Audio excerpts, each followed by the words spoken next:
നമസ്കാരം, എല്ലാവർക്കും സത്താൻമനുവിലേക്ക് സ്വാഗതം. ഞാൻ നീതു. അപ്പോൾ ഇന്ന് സത്താൻമനുവിൽ ഞാൻ ഉണ്ടാക്കാൻ പോകുന്നത് ഒരു തോരൻ റെസിപ്പിയാണ്. വളരെ എളുപ്പത്തിൽ തയ്യാറാക്കാൻ പറ്റുന്ന നമ്മുടെ നാടൻ മുരിങ്ങയിലയുടെ തോരൻ. വളരെ ഹെൽത്തി ആയിട്ടുള്ള ഒന്നാണ് മുരിങ്ങയില. നമുക്ക് എല്ലാവർക്കും അറിയാവുന്നതാണ്. ഒരുപാട് ആരോഗ്യ ഗുണങ്ങളോട് കൂടിയിട്ടുള്ളതാണ് മുരിങ്ങയില. അപ്പോൾ മുരിങ്ങയിലയുടെ തോരൻ എങ്ങനെയാണ് ഉണ്ടാക്കുന്നതെന്ന് നോക്കാം. അപ്പോൾ അതിന് വേണ്ടിയിട്ട് ഞാനിവിടെ കുറച്ച് മുരിങ്ങയില ഇലയൊക്കെ ക്ലീൻ ചെയ്ത് വെച്ചിട്ടുണ്ട്. അപ്പോൾ അതിൻ്റെ തണ്ടൊക്കെ ഇല്ലാതെ ഒന്ന് ഇല മാത്രമായിട്ടൊന്ന് ക്ലീൻ ചെയ്തെടുക്കാം കേട്ടോ. അപ്പോൾ അത് നന്നായിട്ട് കഴുകിയിട്ട് ഞാനിപ്പോൾ ഇവിടെ വെള്ളമൊക്കെ കളയാൻ വെച്ചിട്ടുണ്ട്.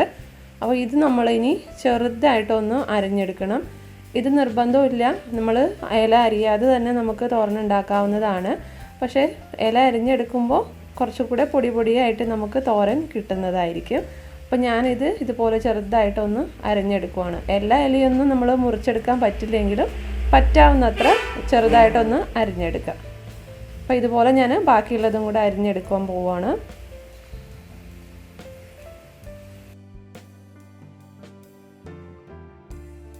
അപ്പോൾ ഇത് നോക്കിക്കാൻ ഞാൻ മുരിങ്ങയുടെ ഇലയൊക്കെ ഒന്ന് റഫായിട്ടൊന്ന് അരിഞ്ഞെടുത്തിട്ടുണ്ട്. അത് ഞാൻ ഒരു കടായി അല്ലെങ്കിൽ ചീനച്ചട്ടിയിലേക്ക് എടുക്കുക. നന്നായിട്ട് വെള്ളമൊക്കെ പിഴിഞ്ഞിട്ട് വേണം എടുക്കാൻ വേണ്ടിയിട്ട്.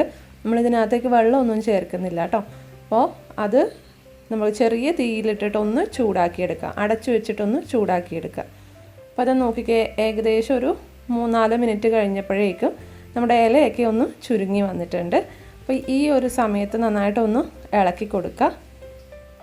അപ്പോൾ ഈ ഒരു സമയത്ത് നമുക്ക് ഉപ്പ് ചേർത്ത് കൊടുക്കാം. നമ്മൾ ആദ്യം തന്നെ ഉപ്പിടുവാണെങ്കിൽ ചിലപ്പോൾ നമുക്ക് സംശയം വരാം.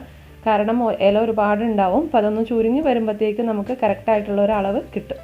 അപ്പോൾ ഈ ഇതിനകത്തേക്ക് ഞാൻ ഏകദേശം ഒരു 1/2 ടീസ്പൂൺ മുതൽ 3/4 ടീസ്പൂൺ വരെ കുരുമുളക് പൊടി, അതും തരതരപ്പായിട്ട് പൊടിച്ചിട്ടുള്ള കുരുമുളക് പൊടി ഞാൻ ഇതിനകത്തേക്ക് ചേർക്കുവാണ്. എരിവിന് ആവശ്യത്തിനുള്ളതാണ്. അപ്പോൾ നിങ്ങളുടെ എരിവിനനുസരിച്ചിട്ട് ചേർക്കാവുന്നതാണ് ഇതിനകത്തേക്ക്. അപ്പോൾ അതിൻ്റെ കൂടെ തന്നെ ഞാൻ പറഞ്ഞ പോലെ ആവശ്യത്തിന് ഉപ്പും കൂടെ ചേർത്ത് കൊടുക്കുക.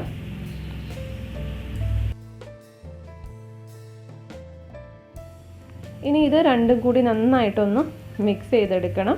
അപ്പോൾ കട്ടയായിട്ട് നിൽക്കുന്ന ഇലകളൊക്കെ ഒന്ന് ഇളക്കി സെപ്പറേറ്റ് ചെയ്ത് കൊടുക്കാം കേട്ടോ. പിന്നെ നമ്മൾ ഇതിനകത്തേക്ക് ചേർക്കേണ്ടത് വെളുത്തുള്ളിയാണ്. ഞാനിപ്പോൾ ഇവിടെ 4 ചെറിയ അല്ലി വെളുത്തുള്ളി എടുത്തിട്ടുണ്ട്. അത് നന്നായിട്ടൊന്ന് ചതച്ചിട്ട് ഇതിനകത്തേക്ക് ഇട്ട് കൊടുക്കുക. അതേപോലെ തന്നെ തേങ്ങാ ചിരകിയത് ഏകദേശം ഒരു 1.5-2 പിടി തേങ്ങാ ചിരകിയത് ഞാൻ ഇതിനകത്തേക്ക് ചേർത്ത് കൊടുത്തിട്ടുണ്ട്. നന്നായിട്ടൊന്ന് മിക്സ് ചെയ്ത് കൊടുക്കുക. അപ്പോൾ ഞാൻ നേരത്തെ പറഞ്ഞ പോലെ വെള്ളമൊന്നും ചേർത്തിട്ടില്ല. ഇനി നമ്മളിത് തുറന്ന് വെച്ചിട്ട് തന്നെ നന്നായിട്ടൊന്ന് വേവിക്കണം. അതായത് ഈ നമ്മുടെ തേങ്ങയും വെളുത്തുള്ളിയൊക്കെ ഒന്ന് മൊരിഞ്ഞ് വരണം.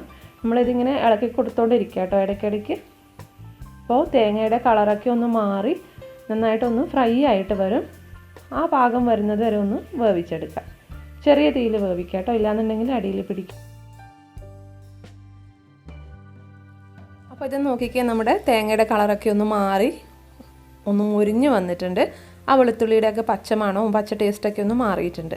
ഈ ഒരു സമയത്ത് ഒന്ന് ടേസ്റ്റ് ചെയ്ത് നോക്കുക. ഉപ്പ് കുറവാണെന്ന് തോന്നുന്നുണ്ടെങ്കിൽ ഉപ്പ് ചേർത്ത് കൊടുക്കുക കേട്ടോ. അപ്പോൾ ഇനി നമുക്ക് താളിച്ചൊഴിക്കുകയാണ് വേണ്ടത്. അപ്പോൾ നമ്മൾ താളിക്കാതെ വേണമെങ്കിൽ നമുക്ക് മുരിങ്ങയിലയുടെ തോരൻ ഉണ്ടാക്കാം. അതായത് ഈ ഒരു സ്റ്റേജ് വരെ ചെയ്തിട്ട് ഇതിന് മുകളിലേക്കായിട്ട് പച്ച വെളിച്ചെണ്ണ തൂകി കൊടുക്കുക. എന്നിട്ട് നന്നായിട്ട് ജസ്റ്റ് ഒന്ന് റോസ്റ്റ് ചെയ്ത് കൊടുക്കുക. അപ്പോൾ അങ്ങനെ നമുക്ക് മുരിങ്ങയിലയുടെ തോരൻ എളുപ്പത്തിൽ ഉണ്ടാക്കാം. അപ്പോൾ എന്തായാലും ഞാനിവിടെ താളിച്ചൊഴിച്ചിട്ട് ഞാൻ കാണിച്ചു തരാം എങ്ങനെയാണ് ഉണ്ടാക്കുന്നതെന്ന്.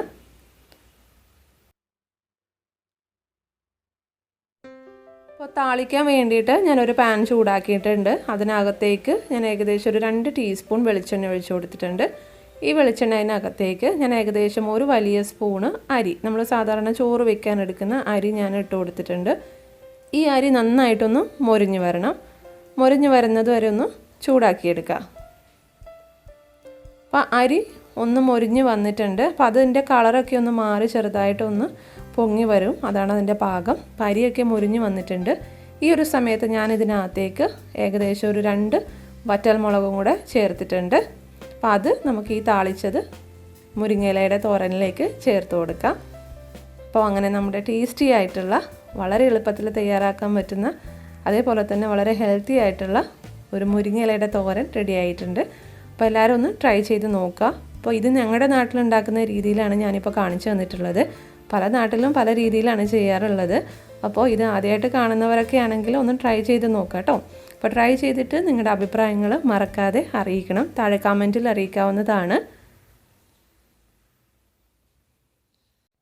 അപ്പോൾ എല്ലാവരും മറക്കാതെ ചാനൽ സബ്സ്ക്രൈബ് ചെയ്യണേ.